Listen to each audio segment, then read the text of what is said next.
예, 그러면 강의 시작하겠습니다. 이제 오늘이 마지막 시간이네, 그죠? 지난주에 했는데 벌써 마지막 시간이 되었어요.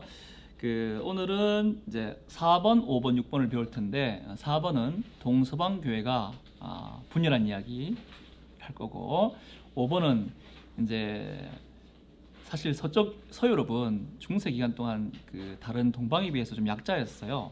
근데 이제 전성기가 되면서 유럽이 자신감을 가지고 십자군 원전까지 떠나게 되었다는 이야기를 드릴 거고, 그다음에 마지막 6번은 그 신학, 중세 동안에 흘러온 신학이 어떻게 흘러왔다고 말씀드리면서 중세 교회사를 마치도록 그리 할게요. 4번 동서방교회 분열 살펴보겠습니다.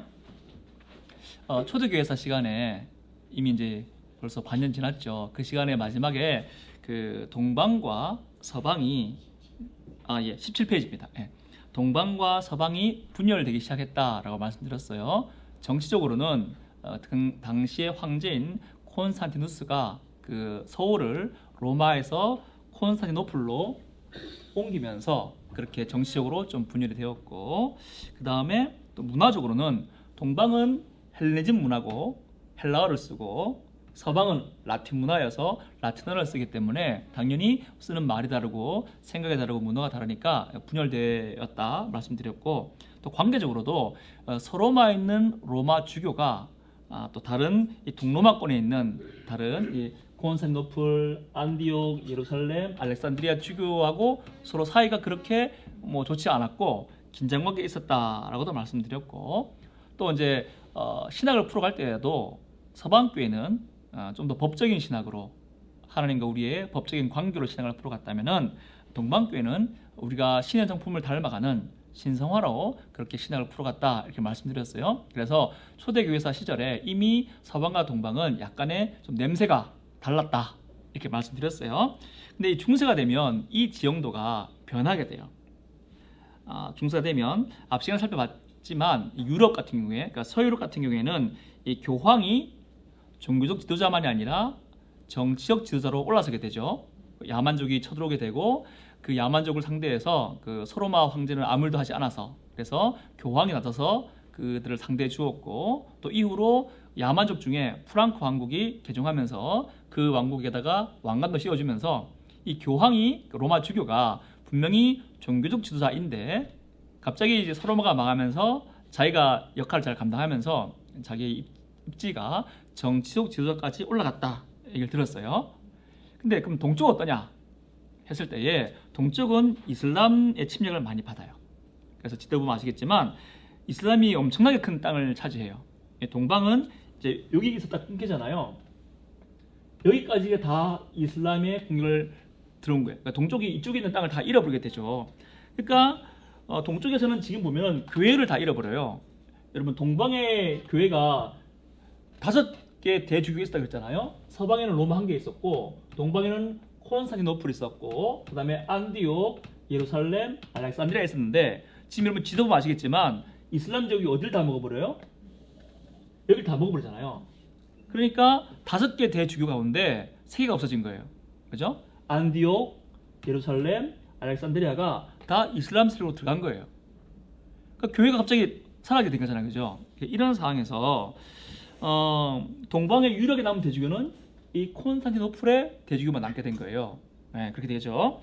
그런데 그럼 콘스탄티노플의 대주교는 당시에 입지가 어땠냐 했을 때에 교황만큼 올라갔겠어요? 교황만큼 올라가지 못했겠어요? 교황만큼 올라가지 못했어요.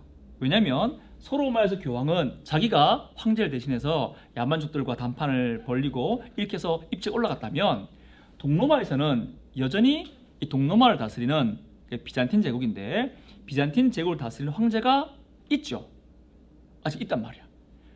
비록 이 이슬람 때문에 나라가 많이 망해가는 형편일지라도 예전부터 이미 초대교회사 시절부터 동로마 황제가 국권이 있단 말이에요. 그러니까 동로마 황제 밑에서 콘스탄티노플 대주교가 있으니까 이 대주교는 로마 교황처럼 이 입장이 위에 올라가지 않단 말이죠. 그렇죠? 그래서 이제 중세에서는 이 교황이 두 상대를 상대하는 거예요. 정치적으로는 지금 교황이 정치적 지도자까지 됐기 때문에 여기 보시면은 교황 밑에 프랑크 왕이라고 있죠. 그러니까 교황이 지도자였는데 프랑크 왕국이 예수를 믿게 되면서 교황이 이들에게 왕관을 수여하고 이렇게 교황 밑에 마치 프랑크 왕이 있는 것처럼 서유럽은 이렇게 그림이 되어 있잖아요. 근데 동유럽은 그렇지 않고 여전히 비잔틴 황제가 위에 있고 힘으로 봤을 때 그 밑에 이 콘스탄티노플 대주교가 있는 거예요. 그러면 이제 교황 입장에서는 두 명을 상대해야 되는 거예요. 정치적으로는 비잔틴 황제를 상대하고 종교적으로는 이 5개 중에 3개가 다 없어지고 유일하게 남은 콘스탄티노플 대주교를 상대하게 되는 거죠. 그래서 이제 서방과 동방에서 이런 관계가 이어지게 되는 거예요. 그러면서 이게 이제 동방과 서방의 분열, 서로 분열하게 되는 그런 계기가 되는 겁니다. 첫째로 이제 교황이 황제를 상대하는 그런 관계에서 말씀드릴게요. 어떤 일이 있었냐면 이제 1번 성상 파괴 논쟁이에요. 성상 파괴 논쟁은 성상이 여러분 뭐예요? 뭐 예수님 얼굴, 뭐 그림, 조각 이걸 보고 성상이라고 불러요. 성상 파괴 논쟁 이거는 이제 갈로 놓고 제가 뭐랬습니까? 비잔틴 황제와 동로마 제국의 황제와 교황의 대립이라고 했어요. 비잔틴 제국의 기본 신학은 뭐냐면 성상을 숭배하는 것은 아니라 공경하는 것이라 이렇게 말해요. 서방도 마찬가지예요. 성상을 써요.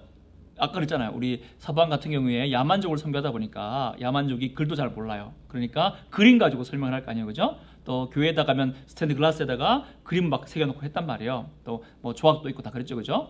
그러니까 동방인지 서방인지 간에 성상을 기본적으로 다 썼어요. 근데 성상을 쓸 때에 성상은 우리가 숭배하는 대상이 아니고 그냥 공경하는 대상이라 이렇게 말하고 썼어요. 근데 언제나 말에 속으면 안 돼요. 여러분 숭배하고 공경하고 그 사이가 불명확하잖아요. 그죠? 지금도 로마 카톨릭도요 마리아상 있잖아요. 교회가 천주교당 가면은 그것도 뭐냐면 우리가 숭배하는 게 아니라 공경한다 그러거든요. 그런데 우리가 보기엔 숭배처럼 보이죠, 그죠? 그러니까 경계가 불명확한 거야. 하여튼 그런 식으로 이제 흘러왔어요. 흘러오다가 730년에 이 비잔틴 제국의 황제가 야 성상 다 부숴버려 하면서 성상 파괴를 걸리래요. 일단은 이유는 신학적 이유예요. 전면을 내세우기는. 왜냐면 이제 비잔틴 황제가 또 예수를 또 철저히 잘 믿는 그런 신앙이었단 말이야. 그래서 성경 말씀 보니까 우상은 다 없애라 그랬다. 그러니 우상 다 없애야 된다. 성상은 공경의 대상도 아니고 우상이다 하면서 다 없애버리는 일을 해요. 근데 여기 이제 신학적 논쟁이라서 우리도 같이 신학 논쟁에 뛰어들어와서 우린 개신교인이니까 이제 성상 인정하지 않잖아요. 그럼 이 황제가 맞겠다, 황제가 맞는 말했다 이렇게 볼 수도 있는데 물론 저도 그렇게 봅니다만은 근데 여기는 숨은 이유가 있어요. 겉으로는 신학적 논쟁이지만 실제로는 이 밑에 정치적 이유가 있는 거예요. 뭐냐면 비잔틴 제국이 지금 누구의 침략을 받고 있어요? 이슬람 제국의 침략을 받고 있잖아요. 근데 여러분 이슬람의 특징이 뭐예요? 우리보다 더 강력하게 형상을 금지해요. 여러분 우리는 교회 가면은 여기 예수님 얼굴 보이나 그죠? 예수님이라고 그려놨다 그죠? 근데 이슬람에서는 이거 불가능해요.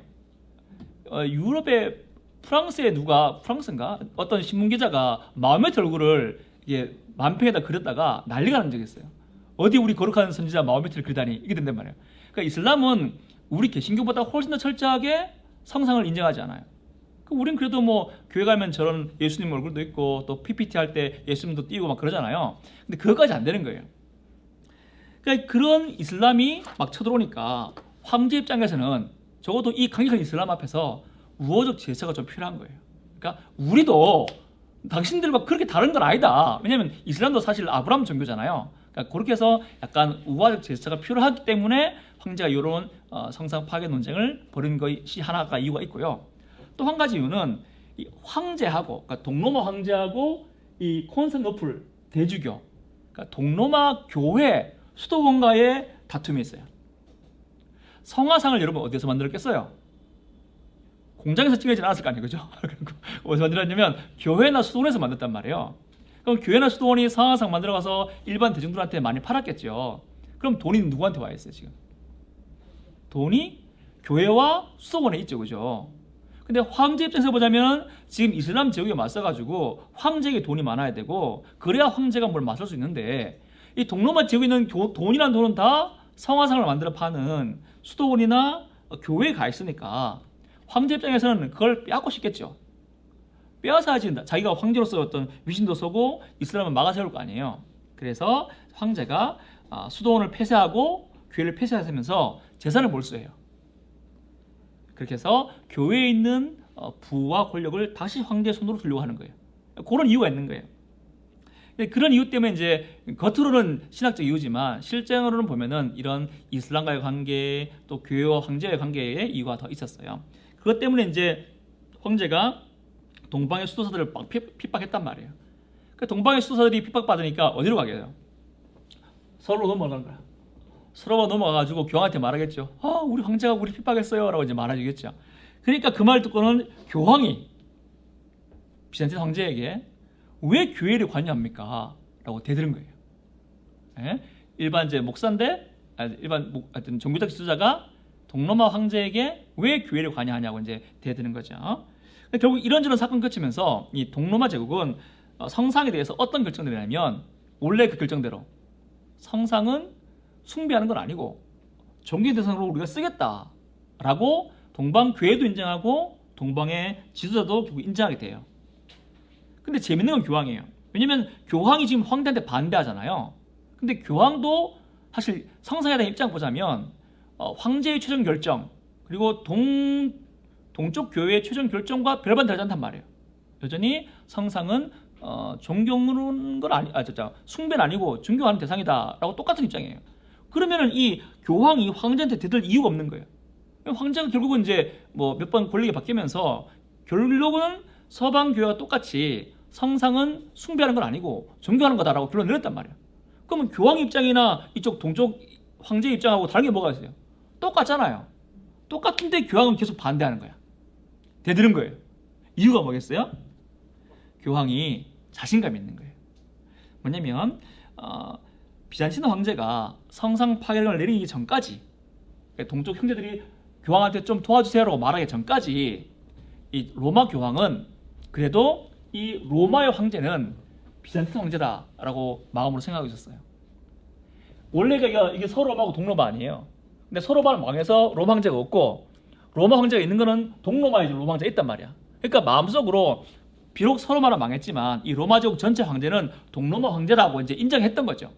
근데 성상 파괴 논쟁이 벌리면서 동쪽에 있는 형제들이 좀 도와주세요라고 그러고 또 자기 밑에 지금 최근에 누가 들어왔어요? 프랑크 왕이 교황님 저를 좀 이쁘게 해주세요 이렇게 들어왔잖아요. 그러니까 내가 그 왕한테 왕관도 씌워주고 그랬잖아요. 그러니까 뭐냐면 이 교황이 자신감이 생긴 거예요. 동로마 황제 없어도 난 프랑크 왕을 새로운 서로마 황제로 삼으면서 로마 황제인 네가 없어도 나는 충분히 새로운 로마인 이 프랑크 왕국과 손잡고 일할 수 있겠다라는 자신감이 생긴 거예요. 그래서 교황의 성상에 대한 입장이나 황제와 동방교회의 성상의 입장이 별반 다르지 않으나 굳이 황제가 교황이 황제와 싸운 이유는 독립하고 싶은 거예요. 이제 나는 더 이상 동로마 예속 아래 있는 일개 대주교가 아니라 난 이제 새로운 프랑크 왕국과 함께 서로마를 만들어가는 교황이다 라는 자신감이 있어서 이 정치적 세력인 비잔틴 황제와 맞서는 거예요. 그게 바로 성상 파괴 논쟁입니다. 그래서 결국은 이제 교황이 황제에게 맞설 수 있는 신뢰와 명분을 이 성상 파괴 논쟁이 만들어주게 된 거예요. 그리고 두 번째로는 필리오케 논쟁이 있어요. 필리오케 논쟁은 교황과 콘스탄티노플 대주교와의 논쟁이에요. 앞에서는 교황과 정치적 세력과의 논쟁이 성상 파괴 논쟁이라면 지금 다룰 거는 서로마의 교황과 동로마 동방교회의 입장, 종교적 입장과 다투는 거예요. 필리오케라는 말은 이제 라틴어인데 그 뜻은 뭐냐면 그리고 성자로부터라는 말이에요. 그리고 성자로부터. 여러분 니케아 신경 기억하세요? 니케아 신경 언제 나왔던 거예요? 초대 교회사 시간에 나왔던 거죠. 그 왜 나왔어요? 니케아 신경이 무슨 이단 때문에 만들었어요? 무슨 이단이었었죠? 아리우스가 뭐라 그랬냐면 예수님은 신 아니다 그랬단 말이에요. 예수님은 신급이 아니고 신보다 좀 떨어지는 그런 지도자다 이렇게 말했단 말이에요. 그러니까 삼일체가 틀려버린 거잖아요. 그래서 니케아는 무슨 소리 하냐? 우리 예수님은 하나님 아들이시고 우리가 믿는 성부 하나님과 성자 하나님이 본질이 똑같다라고 말하면서 만든 게 바로 니케아 신경이죠, 그죠? 그래서 이제 고대 교회, 그러니까 서방 교회든 동방 교회든 다 지금 뭐냐면 니케아 신경을 정통으로 받아들이고 있는 거예요. 근데 그 니케아 신경에는 원래는 문구가 그래요. 여러분 18페이지 보면은 성령은 성부 하나님께로부터 오셨으며, 이게 원래 문구예요. 자, 성령은 성부로부터 오셨으며, 이게 원래 니케아의 문구란 말이에요.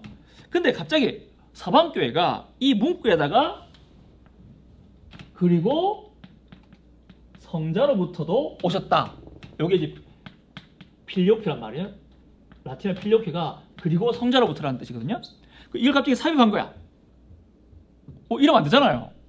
공식적인 문구는 한 개 더 뭘 넣거나 빼면 안 되잖아요, 그죠? 근데 서방교회 갑자기 집어넣은 거예요. 왜 집어넣었을까요? 이게 재밌는 게 뭐냐면, 아리우스파라는 거는 원래 이 동방에서 생긴 이단이에요. 그러니까 동방에서는 이 아리우스 때문에 니케아 논쟁을 벌리고 뭐 니케아 신경 만들고 난리가 난 거예요. 근데 그 당시 초대교회 당시 서방에는 아리우스파가 없었어요. 그래서 결국 삼일체 만든 다음에 이 아리우스파들을 다 추방했죠. 너 이단이다, 추방했단 말이에요. 이 그 추방당한 이 아리우스파들이 어디로 갔냐면 이 로마 국경 위로 간 거예요. 그래서 여기 야만족들을 전도했어요. 야만족들이 가지고 있던 이교 신앙 그리고 아리우스파 신앙을 이제 이걸 가지게 한 거죠. 근데 이 야만족들이 지금 중세가 되면서 어디로 내려옵니까? 일로 다 내려왔잖아요. 첫 시간 배웠지, 그죠? 일로 다 내려온 거야. 특히 이제 이스라엘 이쪽 이베리아 반도 지역에도 많이 왔고, 그러니까 이 사람들이 뭐냐면 지금 아리우스 신앙 가지고 있는 거예요. 예수님, 네 알죠. 예수님 하나님 아니죠. 이렇게 말하기 시작하는 거예요. 그 교황이 이들을 전도를 해야 하고 지금 보호만 해드는데, 이들한테 지금 너무나 크게 아리우스파의 신앙이 있는 거예요. 그러니까 성자가 성부보다 등급이 낮다는 거죠. 그러니까 서방교회는 지금 뭐냐면, 아니다, 성자 하나님도 하나님이 맞고 성부 하나님과 동일 본질이다는 거를 조금 더 강조해야 돼요, 그죠? 지금 내가 전도를 나갔는데 전도하는 사람마다 예수님 나 알고 있는데 하나님보다 낮은 거 그런 존재 아닙니까? 이렇게 말하니까 아니라고, 예수님은 성부 하나님과 똑같은 본질이라고 이걸 강조해야 되는 거예요. 강조하다 보니까 성령님이 성부로부터도 나오지만 신약 성경도 그리고 성자로부터도 나온다는 말이 요한복음에 있단 말이에요. 성자로부터도 나온다라고 요거를 이제 첨언한 거예요. 우리 요 표시 있잖아요, 그죠? 그것처럼 첨언한 거예요. 그러면 이거는 어쨌거나 공식적 문구에 이걸 집어넣었으니까 서방교회가 지금 잘못된 게 아니냐라고 말할 수 있겠지만 그렇지 않아요. 왜냐면 지금 서방교회가 요 문구를 넣었다는 거는 뭐냐면은 삼일체 사상에 어긋난 이상한 단어를 넣은 게 아니에요. 동방교회도 성자 하나님이 성부 하나님과 똑같은 동일 본질이라고 인정해요. 그게 니케아의 얘기 아닙니까? 그러니까 요 문구를 넣어도 그 신앙에는 별반 수정될 게 한 개도 없다고요. 하지만 이거 가지고 논쟁에 붙는 거예요. 그러니까 서방교회에서는 지금 아리우스파라는 성자를 낮게 보는 그런 이단들 때문에 요 문구를 넣어야 조금 더 성부 하나님과 성자 하나님이 동일한 분이다라고 설명할 수 있기 편하고, 동방교회는 이미 아리우스파가 없어졌기 때문에 굳이 이 문구를 넣을 필요가 없는 거죠. 결국 신학으로 따지자면 동방이나 서방이나 이 필리오피란 말이 들어가고 안 들어가고가 큰 차이가 없단 말이에요. 근데 마음에 안 드는 거야, 그죠? 왜냐면 서로 관계가 안 좋단 말이에요. 서쪽의 교황이나 동쪽의 콘스탄티노플 대주교가 피차는 관계가 안 좋아요. 그래가지고 이 가지고 논쟁이 막 붙어요. 겉으로는 신학 논쟁이지만 실제 둘 다 물어보면 둘 다 삼일체 믿는 걸, 둘 다 성자 하나님과 성부 하나님 동일한 걸 다 믿는단 말이에요. 그러나 이제 싸움은 또 언제나 정당한 이유 때문에 싸우는 건 아니지 않습니까? 사이가 안 좋기 때문에 이 알력 싸움을 하는 거예요. 그래서 당시로 좀 알력 이런 싸움이 있어서 더 관계가 멀어지게 됩니다. 그렇게 이제 관계가 점점 멀어지는 거예요. 교황은 비잔틴 황제에 맞서서 독립할 거야 라고 말하고, 또 교황은 이 콘스탄티노플 대주교에 맞서서 서로 간에 야 너 필리오키 왜 넣냐, 야 너도 문제 없는 거야 라고 서로 막 얘기하고 있으면서 서로 막 관계가 멀어지는 거야. 이 둘이 막 싸우다 보니까 누가 중재하냐면 이 프랑크 왕은 아니고 이 동로마 황제가, 아니 그래도 우리가 옛날 로마부터 같은 형제고 같은 교회인데 옛날 니키아나 뭐 칼케도니나 다 누가 소집했어요? 황제가 소집했거든요. 황제가 이게 동쪽 교회 서쪽 교회 싸움 안 된다. 그러고 이제 화해하라고 둘을 불러요. 서로 화해해라. 이렇게 이제 황제가 불러준단 말이에요. 3번 내용입니다. 그래서 교황이 이제 그래도 동로마 황제가 말이니까 그 말을 듣고 3명의 본인 직접 못 갖고 3명의 사절단을 파견시켜요. 이제 파견시켜가지고 서로 뭐 용서하는 일, 문서를 만들고 하겠죠. 근데 그 와중에 교황이 죽어요. 이탈리아의 야만족들이 쳐들어오는데 그 야만족들에게 포로로 잡히고 야만족들에게 죽음을 당하게 되는 거예요. 자, 사절단이 3명 왔는데 사절단을 보낸 교황은 없네요. 그럼 동쪽에서 얘들을 볼 때 뭐야, 어떻게 봐요?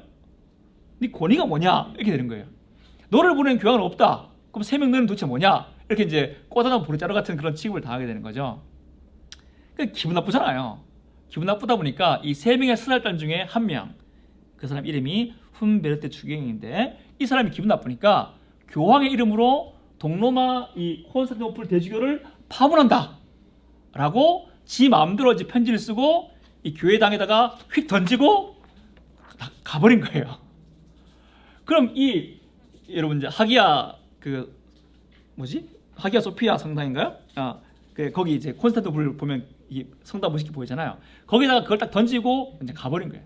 그럼 이쪽에 있는 콘스탄티노플 대주교는 저를 파문해 주셔서 감사합니다. 그러겠어요? 나도 파문해야지, 그지? 뭔 소리 하냐? 그러면서 이 대주교도 또 교황을 또 파문해요. 그러니까 서로가 서로를 막 파문하는 그런 일이 생겨요. 그래서 로마 교회는 정통 그리스도인 우리와 상관없다라고 하면서 서로가 서로를 파문하고 이렇게 해버려요. 아주 골 깊어졌죠. 물론 이 사건 이후로도 이제 동방과 서방이 서로 통합하려고 화해의 시도를 많이 했지만 그 예전처럼 다시 하나 되는 일은 없게 되었어요. 그러다가 그 흘러오다가 1965년 갑자기 우리 시대로 바뀌었다, 그죠? 수많은 화해 시도를 썼지만 이렇게 서로 파문장을 쓴 다음에는 그렇게 화해하지 못했단 말이야. 그래서 서로 잊혀진 데 살다가 1965년에 교황과 콘스탄티노플 총대주교가 상호 파문을 처리하는 공동선언문을 발표하게 돼요. 사실 약간 외교적인 제스처죠. 어쨌거나 그래도 서로 그때 파문장을 썼는데 그거 취소합니다라고 발표하게 돼요. 몇 년 만이죠? 거의 900년 만에 서로 그걸 취소하는 그걸 취소하는 그 뭐죠? 담화문을 이제 내게 되는 거죠. 근데 그래서 이제 동서방교가 이렇게 분열이 됩니다. 또 이제 요번에 이제 그럼 또 한 가지 이유가 있는데 동서방교가 계속 분열돼서 서로 상처가 왜 900년 동안 치유되지 못했느냐 했을 때에 서방교회가 십자가를 끌고 동방의 심장부를 쳐들어간 일이 생기게 돼요. 그게 이제 5번에서 다룰 얘기입니다. 서방교회가 동방교회의 얘기를 듣고 도와주러 갔는데 정작 동방교회를 안 도와주고 동방교회 집에 들어가서 막 가져두고 다 챙겨 나오는 일이 생기게 되는 거라. 그걸 이제 설명할 거예요. 그것 때문에 감정이 더 깊어져서 그동안 900년 동안 거의 화해하지 못했단 말이에요. 자, 이제 5번 얘기 말씀드릴게요. 5번은 이제 중세가 전성기를 맞이하게 돼요. 저한테 주어진 시간이 4시간이라서 중세를 다 다루지 못해서 죄송합니다. 12세기로 딱 뛰어넘으면 12세기 가면 12세기의 르네상스라 부를 만한 서유럽의 전성기를 맞이하게 됩니다. 원래 르네상스란 말은 14세기, 16세기에 있는 이탈리아에서 나온 말이에요. 이탈리아가 그때 잘 나가면서 르네상스를 맞이했잖아요. 근데 그와 비교될 만한 전성기, 그게 중세 서유럽에도 있었다는 거죠. 그게 12세기예요. 여기 대해서 자세히 설명할 수 없고 12세기에 중세 서방이 잘 나가게 된 이유는 다음 20페이지에 써놨어요. 1번 보면 그동안 이제 외세들이 침입을 많이 했잖아요. 북쪽에 바이킹, 남쪽에 또 이슬람. 근데 12세기 되면 이 바이킹도 또 이슬람도 자기들이 힘들어서 이제 침략을 멈추게 됩니다. 두 번째로 그 침략이 멈춰지니까 경제가 부흥하겠죠. 그러면 12세기에 한자 동맹 이렇게 말하면서 이제 국제 교육기구가 생기고 서로 국제 교육이 활발하게 되죠. 그러니까 돈이 많아지니까 당연히 문화가 발전하게 되겠죠. 그 다음에 대학이 설립이 돼요. 그동안은 이제 중세 서유럽의 교육은 다 수도원이 담당하거나 성당에 딸린 부수학교가 담당했는데 근데 이 성당 부수학교로 시작한 그 작은 학교가 대학교로 발전하게 돼요. 근데 이 대학교는 교회와 국가의 독립된 기관으로서 자유롭게 학문을 펼치게 되는 그런 대학이 나오게 되고 그리고 이렇게 4번에 풍요로운 문화와 함께 기술이 발전하게 되는 거죠. 그러니까 서유럽이 자신감이 차 있는 거예요. 그동안 서유럽은 좀 변방이었잖아요. 로마 하실 때는 서로마보다 동로마가 로마의 어떤 이제 정통 후계자잖아요. 그리고 이 동쪽을 침략이 누구예요? 이슬람 제국. 이슬람 제국 여러분 지도보면 알겠지만 이슬람 제국이 훨씬 더 커졌어요 지금. 그러니까 거기에 비해서 서쪽은 이제 야만인들이 들어와가지고 야만인들이 갓 예수 믿는다 그러고 그들에게 왕관을 씌워주면서 변방했단 말이에요. 근데 그러던 것이 12세기가 되면서 이제 막 이제 자신감이 올라가는 거죠. 그러던 차에 이제 동쪽에서 동로마 황제가 나를 좀 도와달라라는 요청을 보내게 돼요. 그게 이번 얘기입니다. 이미 8세기 초에 이슬람이 예루살렘을 정복했어요. 이미 정복했단 말이에요. 예루살렘은 이슬람 수중에 있어요. 하지만 그래도 이슬람은 뭐냐면 여행객들을 안 막았어요. 유럽의 여행객들이 다 성지순례를 왔단 말이에요. 성지순례를 그거를 막지 않았어요. 그렇게 했는데 근데 이 이슬람 정권도 무너지게 돼요. 이슬람 정권이 파티마 왕조라는 왕조가 무너지고 셀주크 투르크로 바뀌게 돼요. 이게 뭔 말이냐면 이슬람 정권은 원래 여러분 이슬람이 어디서 발원됐습니까? 여기가 이슬람 발원지잖아요. 뭐 사우디아라비아 뭐 이쪽 그죠? 남쪽이 이슬람 발원지. 여기가 아랍인들이 이슬람에 발원하는 사람들이잖아요, 그죠? 근데 이 왕조가 망하고 누가 새로운 이슬람 제국을 받아들였냐면 투르크인 터키 셀주크 투르크. 여기 보면은 20페이지 보면은 발응지가 어디에 있어요? 발응지 나오죠? 터키 셀주크 투르크의 발응지 저 위에 있죠. 그러니까 셀주크 투르크의 터키인들은 아랍인들하고는 다릅니다. 우리는 중동 그러면 다 똑같이 생겼죠, 그죠? 사담 후세인, 난 누군지 구분도 못했어 어릴 때. 사담 후세인을 보여주는데 다 사담 후세인인 거예요. 코스튬 들고, 그죠? 다 똑같잖아. 근데 우리가 그렇게 말하면 안 돼요. 야, 너나 터키인이나 아랍인이나 다 이슬람 믿고 생긴 게 비슷한데 똑같은 거 아니야? 이렇게 말하면 안 돼요. 그분들이 우리 보고 중국 사람이나 우리나라 사람이나 일본 사람 다 똑같다 이렇게 말하면 기분 되게 나쁘잖아요, 그죠? 마찬가지로 이슬람 종교는 받아들이고 있지만 그 왕조가 완전히 바뀌는 거예요. 아랍인이 아니라 터키인이 이걸 차지게 된 거죠. 터키인이 셀주크 투르크가 이 이슬람 제국을 차지하면서는 순례를 막아버려요. 야, 더 이상 오지 마. 기독교인들 예루살렘 오지 마. 우리 땅이니까. 막아버리는 거죠. 그러니까 일단 기분 나쁜 거라. 아니 성지순례 가야 되는데 왜 막냐. 그것도 소문에 들리기를 성묘교회, 그러니까 예수님이 죽었다고 전설로 내려오는 곳에 교회를 세웠는데 그 교회도 셀주크 투르크가 부쉈다는 거라. 그렇게 막 기분 나빠 있는 거죠. 셀주크 투르크 너무한다. 어떻게 그럴 수 있나.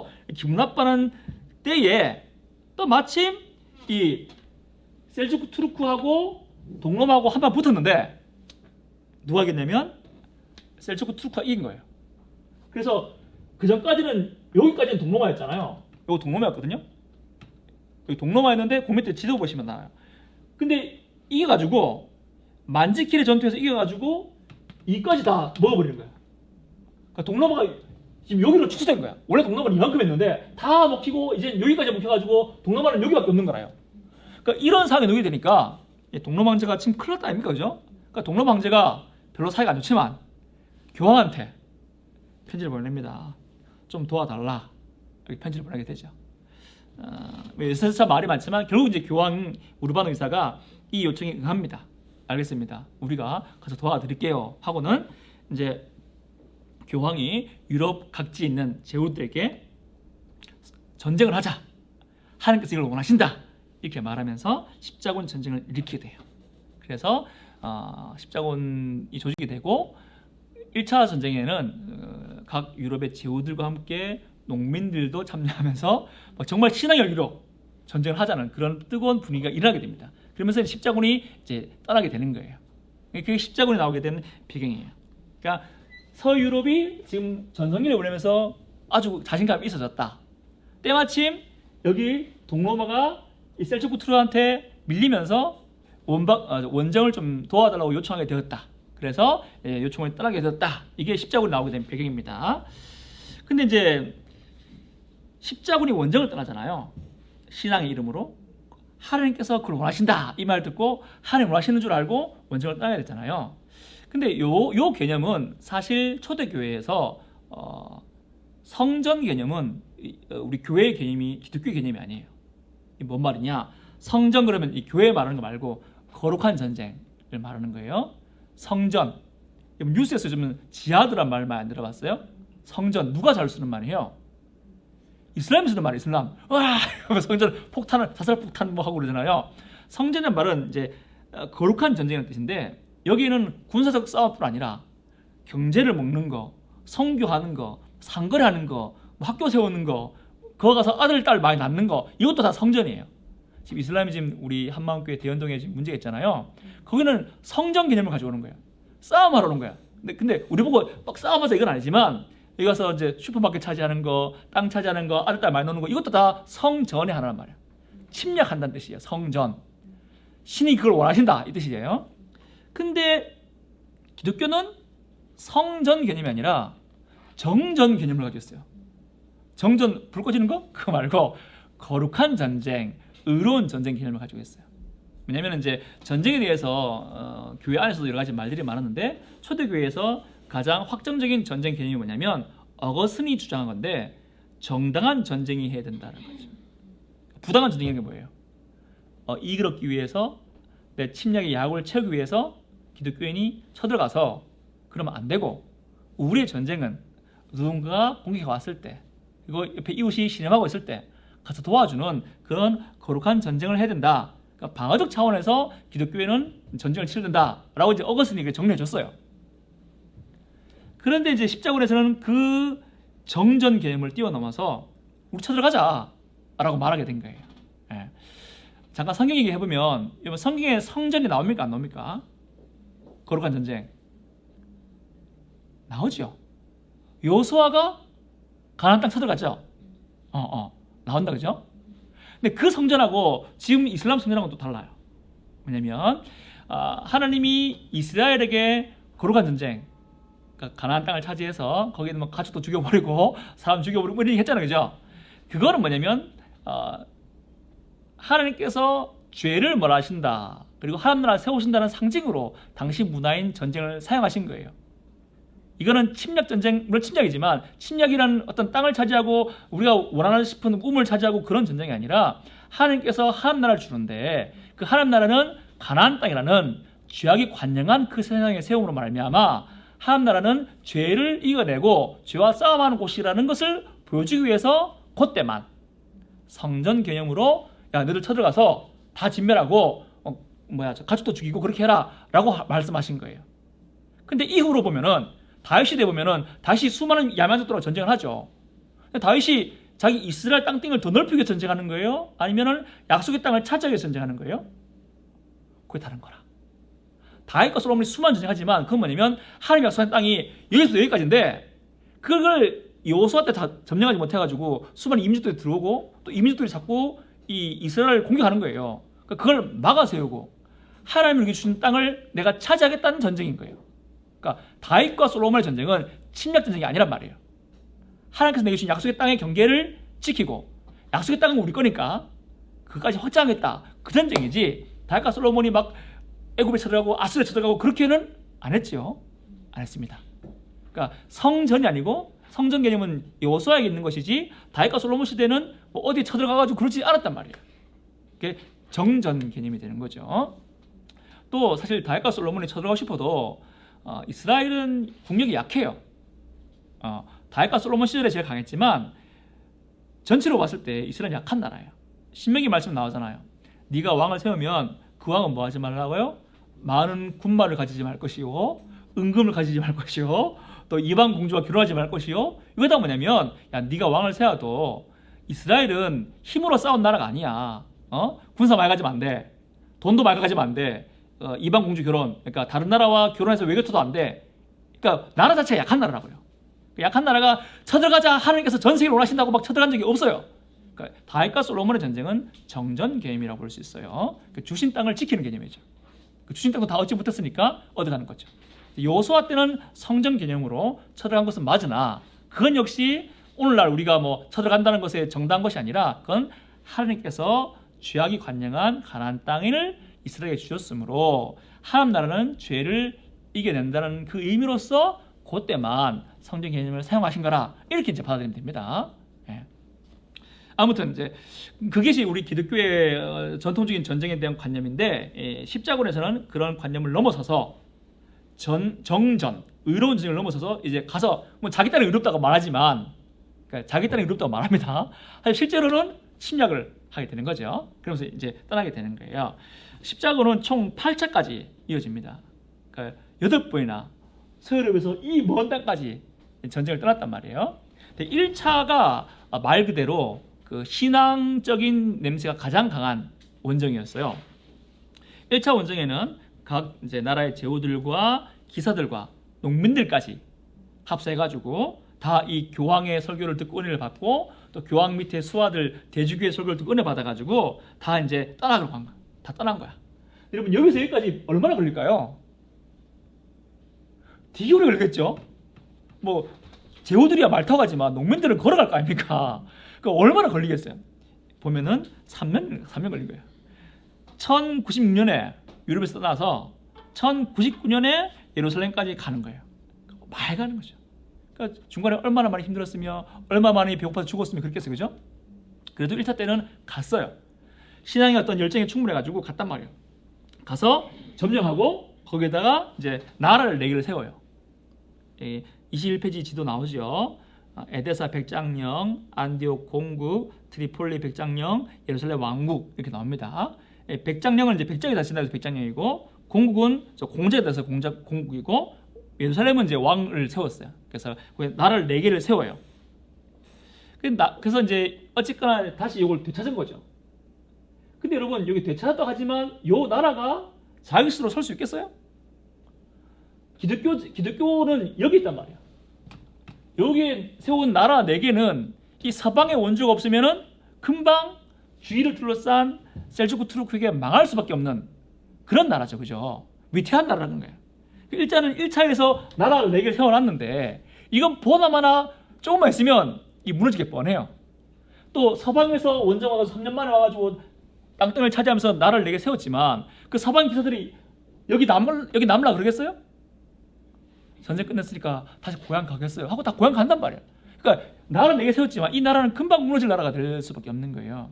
어쨌거나 1차는 이제 3년 만에 와가지고 승리해서 나라를 4개 세우고 예루살렘을 되찾는 그런 이제 성과는 거뒀어요. 하지만 이거는 금방 무너져요. 그리고 그 다음에 다 떠나갔단 말이에요. 몇 명만 남기고 다 떠나갔어요. 근데 이제 셀주크 투르크가 바보가 아닌 이상 다시 차지할 거 아니에요. 그러니까 셀주크 투르크가 에데사 공국을 차지했다는 소문이 들려요. 그러니까 이제 그래서 안 돼. 그래서 2차 원정을 떠나게 되죠. 2차 원정에는 프랑스 왕 루이 7세와 신성 로마 제국 황제가 이제 합쳐져 가지고 떠나게 돼요. 근데 에데사 공국을 다 찾지 못하고 실패하게 됩니다. 1차 때는 농민까지 합세해가지고 신앙적 열기로 갔다면 2차부터는 정치적 지도자와 지역 군인만 떠나는 그런 전쟁으로 전쟁의 개념이 좀 변하게 돼요. 그다가 이제 3차 전쟁을 가게 돼요. 이 3차 원정은 십자군을 다루는 전쟁에서 자주 나오는 이야기예요. 예전에 영화 이름 뭐더라? 잘 모르겠어요. 하여튼 예루살렘 이 왕국에 대한 영화가 있었는데, 그때가 바로 3차 원정을 다루는 그런 영화예요. 무슬림 지도자로서 살라하딘이라는 사람이 나오고, 이쪽에서는 이제 왕들이 신성 로마 제국 황제, 프랑스 왕, 잉글랜드 왕, 사자왕이라고 불리는 리처드 1세 등이 이제 오는 거죠. 그 왕들의 전쟁인 거죠. 그냥 와가지고 막 했는데 결국은 휴전 조약을 맺어요. 그래서 유럽은 유럽 사람들은 여기에 순례할 수 있다. 우리가 순례객을 안 막을게. 하지만 여기에 대한 점령지는 우리 셀주크 투르크 갖겠다. 서로 인정해 주는 거죠. 서유럽 사람들은 순례 와라. 우리 순례까지 안 막을게. 근데 여기 이 땅에 대한 주인은 셀주크 투르크한테 있다. 라고 이제 휴전을 받게 돼요. 그러면서 3차 끝나요. 그런데 4차가 이게 또 특이해요. 4차는 이제 교황권이 절정이 된 시기예요. 그때 교황이 이노켄티우스 3세인데, 그 전까지 여러분 이 군대 조직을 누가 해요? 교황이 떠나자 했지만 군대 조직은 일반 세속군주들이 했잖아요, 그죠? 근데 4차는 교황이 군대 조직하는 거야. 그러면서 떠나자 그러는 거야. 그러니까 교황이 자신의 야심을 동방으로 확대하려는 그런 마음이 컸어요. 근데 4차를 보냈는데, 이 4차 군인들이요, 지금 예루살렘을 점령하고 보냈잖아요. 예루살렘을 안 가는 거라. 그럼 어디로 갔냐면 헝가리로 가는 거예요. 헝가리 도시 자라라는 도시를 점령해버려요. 굴러버린 건 아니란 말이에요. 근데 4차 원정들은 이미 신앙이고 뭐가 없고 그 어느 도시든지 약탈하고 싶은 생각밖에 없는 거라. 그 헝가리 도시 잘 약탈해버려요. 그 교황이 놀랄 거 아니에요. 어쨌거나 자기가 야심 때문에 보냈지만 약탈하라고 보낸 건 아니잖아요. 그래서 교황이 그 주도자들을 파문해요. 그 다시 십자군 보고 예루살렘 가라 라고 해요. 근데 이 십자군이 또 어디로 가냐면 예루살렘 안 가고 비잔틴 제국의 수도 콘스탄티노플, 동로마 황제가 살고 있는 이곳, 여기를 점령해버리는 거예요. 그만큼 동로마가 약해졌다는 얘기도 하고, 또 지금 동로마가 도와달라고 원정을 보냈는데 이 십자군이 와가지고 누구를 차지하고 있는, 동로마 국가를 차지하고 있는 거죠. 얼마나 여러분 놀랐겠습니까? 그죠? 그런 일을 벌이게 돼요. 이 얘기도 교황이 듣게 되죠. 그럼 교황 입장에서는 놀라야 될 거 아닙니까? 아, 내가 의도한 게 아니다, 이렇게 말해야 될 거 아니에요. 그죠? 교황이 그렇게 말을 했지만 또 어떻게 해석하냐면, 이 사건을 말미암아 동방과 서방교회가 하나가 되었구나, 이렇게 말을 하고 그런 거예요. 지금 무슨 말을 하는 줄 알겠어요? 하나가 된 게 아니잖아요. 지가 마음대로 쳐들어간 거잖아. 근데 교황이 이제 자기는 해석하기를 이게 신의 섭니다 그러면서 서방과 동방이 지금 다시 하나가 되지 않느냐, 이렇게 해석을 하는 거예요. 잘못된 해석이죠. 그래서 또 이렇게 하면서 4차 원정을 보냈다. 그러니까 이 동방이 서방과 합치하고 싶겠어요? 그러면 안 되죠. 그죠? 도와달라 그랬는데 와가지고 우리 집 국가를 털어갔으니까 그러면 안 된단 말이야. 그러다가 이제 5차 사이에 이게 이제 강연을 안 썼는데 1212년에 소년 십자군이라는 걸 또 조직하게 돼요. 예, 대중 설교가들의 설교를 듣고 은혜 받은 소년들이 그럼 우리도 예루살렘 떠나자라고 소년들이 막 떠나게 되는 거라. 프랑스와 독일에서 떠나게 돼요. 근데 독일은 중간에 딱 막아. 어른들이 야, 너 미쳤나? 안 보내는데 프랑스 같은 경우에는 상인이 얘들을 이집트로 노예로 갖다 팔아버려요. 그러니까 소년들은 여기 가보지도 못하고 노예가 되거나 저질당하면서 또 배고파 죽기도 하고 노예가 되기도 하면서 가지 못하게 되죠.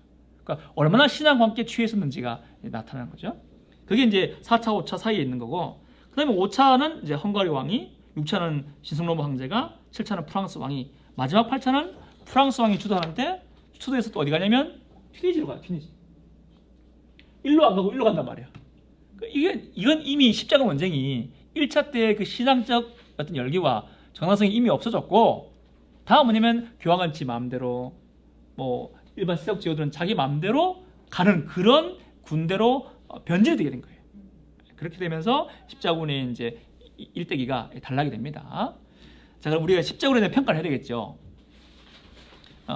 평가는 크게 보면 두 가지겠다, 그죠? 나쁘다, 좋다, 이렇게 되죠. 이제 나쁘다부터 볼게요. 좋다는 건 없겠지만 일단 나쁘다부터 볼게요. 십자군 원정은 12세기, 14세기 교황의 힘이 정점에 있는 시기에 나타난 거예요. 십자군은 교황이 자신의 권력을 서유럽뿐 아니라 동유럽까지, 또 이슬람 세계까지 확장시키겠다라는 그런 자신감의 발로였다고 볼 수 있어요. 하지만 십자군 원정이 실패로 끝나잖아요. 실패로 끝나면서 교황의 권위도 즉시로 추락하고 말아요. 8차 십자군 원정이 끝나고 난 다음에 20년이 채 못 되어서 교황은 로마에서 쫓겨나서 프랑스 아비뇽으로 이사를 가게 되는 그런 수모를 당하게 돼요. 또 기독교의 이미지도 악화되었죠. 전쟁 경비를 충당하기 위해서 교황이 면벌부를, 우리가 이미 아는 면죄부라는 그거, 면벌부를 막 발행하면서 중세, 가뜩이나 별로 안 좋았던 중세 기독교가 더 시작한 타락으로 넘어가게 되는 거죠. 이건 다음 시간에 나옵니다. 그러니까 십자군은 기독교의 실패고 기독교의 오점이다, 이렇게 평가할 수 있습니다. 또 그동안 유럽은 멀리 떨어졌지만 자기들이 기독교로 우리는 하나다라고 생각했단 말이에요. 기독교라는 종교로 우리는 유럽은 하나다라고 생각했어요. 그렇게 생각했기 때문에 십자군도 기독교 유럽 전체에 퍼져 살았지만 교황이 가자 했을 때 그 교황 말 듣고 다 같이 따라간 거잖아요. 그러니까 출발은 유럽이 하나라는 의식 가지고 출발한 거예요. 근데 십자군을 가보니까 뭐예요? 얘랑 너랑 다른 거예요. 십자군을 계속 가보니까 제일 처음에 같은 편인 줄 알고 떠났는데 이 독일 왕의 생각과 프랑스 왕의 생각과 영국 왕의 생각이 다 다른 거라. 그러니까 모여보니까 우리가 기독교인으로 하나가 되었다고 생각했지만 실은 다 자기 욕심으로 말미암아, 자기 지역으로 말미암아 하나가 되지 못하는구나라는 것을 알게 되는 거예요. 그러니까 십자가 원정 때문에 유럽이 우리가 기독교로 하나가 모였지만 그 다음부터는 각 민족으로 나눌 수 있는 민족의식이 생기게 되는 어떤 정반대의 계기가 된 거예요. 그래서 중세 초창기에 기독교로 하나 되었다는 그 유럽의 의식이 십자가로 갔다 오면서 우리가 서로 다르구나를 알게 되는 그런 계기가 된 거예요. 십자군은 12세기 유럽의 자신감 표현이었지만 그 자신감 표현하기 위해서 반대급부로 억압받고 차별받는 이들이 생겨났죠. 십자군을 떠나면서 이슬람 사람만 미운 게 아니라 자기 땅에 있는 유대인들, 무슬림들, 이교도들을 다 죽이고 핍박하면서 떠났을 거 아니에요. 그러면서 사랑의 기독교가 아주 엉망이 돼버린 그런 일이 십자군이 되었죠. 이게 이제 우리가 알고 있는 평가고 저도 그렇게 인정하는 평가입니다. 그런데 다른 시각도 있어요. 요거 소개해 드릴게요. 제가 최근에 읽은 책인데 로드니 스타크라고 미국의 종교사학자가 있어요. 교회 신학자가 아니란 말입니다. 이 말은 이분은 굳이 교회를 편들 이유가 한 개도 없다 이 말이에요. 이분이 기독교 승리의 발자취라는 책을 썼는데 교회를 변호하는 책이 아닙니다. 근데 이분의 말에 따르면 이렇게 돼요. 이 시각이 되게 신선해요. 일반적으로 십자군은 유럽의 잘못이다. 기독교의 과로 평가를 받아요. 물론 맞아요. 기독교의 과거가 맞고 유럽의 잘못이 맞지요. 하지만 당대 시각으로 볼 때에 점령 전쟁이 유럽만이 저지른 것이 아니지 않느냐라고 말해요. 이슬람도 지금 쳐들어왔잖아요, 그죠? 점령 전쟁이 유럽만이 저지른 일이 아니지 않느냐. 오히려 이슬람이 먼저 이 기독교 세력인 비잔틴 제국을 점령했지 않느냐 이렇게 말해요. 물론 사실 전쟁에서 누가 먼저 할 건 없죠. 그 전까지 더 가면 누가 먼저 서러지지 알지도 못하지. 닭이 먼저지 기약이 먼저 알지 못하지. 하지만 그렇게 말해요. 그러니 전쟁의 탓을 굳이 십자군에만 돌리는 것은 좀 지나치다라고 말해요. 또 십자군 전쟁이 잔인하다 그러는데 물론 잔인한 거 맞습니다. 근데 전쟁이란 것은 어느 전쟁도 다 잔인하잖아요. 그러니까 십자군 전쟁만이 아니라 일반 다른 전쟁도 다 잔인하단 말이에요. 근데 우리는 유독 십자군 전쟁에게만 오늘날 제네바 협약, 그러니까 포로에게는 인권을 주며 그런 거에 제네바 협약인데요. 굳이 십자군 운동에게만 제네바 협약 같은 그런 높은 도덕을 요구한다. 그건 좀 잘못이다. 다른 수많은 전쟁에서는 그런 요구하지 않으면서 십자군에 대해서는 요구하고 있다. 오늘날의 기준을. 그건 좀 너무하지 않느냐 이렇게 말하고 또 십자군이 이슈가 된 것이 근대에 들어와서부터랍니다. 무슨 말인가 하면 19세기까지 이 무슬림들은 십자군에 대해서 관심이 없었대요. 십자군은 유럽 사람들이 누구와 싸운 거예요? 아랍 사람과 싸운 거예요? 투르크인들하고 싸운 거예요? 그렇지. 투르크는 터키라. 그러니까 우리는 터키나 이 사람 다 똑같은 사람인데 전혀 아니고 터키 사람들하고 아랍 사람들하고 다른 사람이에요. 그러니까 아랍 사람들은 굳이 십자군을 기분나빠하잖아. 왜냐면 우리도 지금 터키 사람 싫어하는데 유럽 사람들이 터키 사람하고 싸운 거지 우리하고 싸운 게 아니란 말이야. 그러니까 별 관심 없었어요. 또 이슬람 세력이 피해본 전쟁은 더 많아요. 십자군이 아니더라도 십자군은 사실 피해도 별로 안 줬잖아요. 1차 때만 나라 4개 차지했지 나머지 피해도 못 줬단 말이야. 그러니까 굳이 전쟁을 얘기하자면 십자군 전쟁은 그냥 역사의 한 페이지로 있는 작은 거지 더 큰 전쟁이 많단 말이에요. 그래서 그때까지는 십자군에 대해서 무슬람들이 그렇게 관심이 없었단 말이에요. 그런데 또 그 당시는 뭐냐면 19세기만 하더라도 여기가 엄청나게 강했습니다. 셀주크 투르크가 망하고 오스만 투르크가 또 이제 이슬람을 차지해야 돼요. 근데 오스만이라는 나라가 여러분 지도 보시면 나오겠지만 23페이지 지도 보세요. 초록색 그 선 이게 다 오스만의 제국이에요. 오스만의 영토예요. 유럽하고 비교해보세요. 서유럽하고 거의 똑같지 않아요? 오스만 제국의 한 나라의 영토가 서유럽의 영토랑 거의 똑같죠. 이만큼 오스만 제국이 강했단 말이에요. 19세기까지는. 근데 근대에 와서 1차 세계대전, 2차 세계대전 겪으면서 오스만 제국이 산업혁명으로 총칼로 무장한 그 유럽이 이길 수 없었단 말이에요.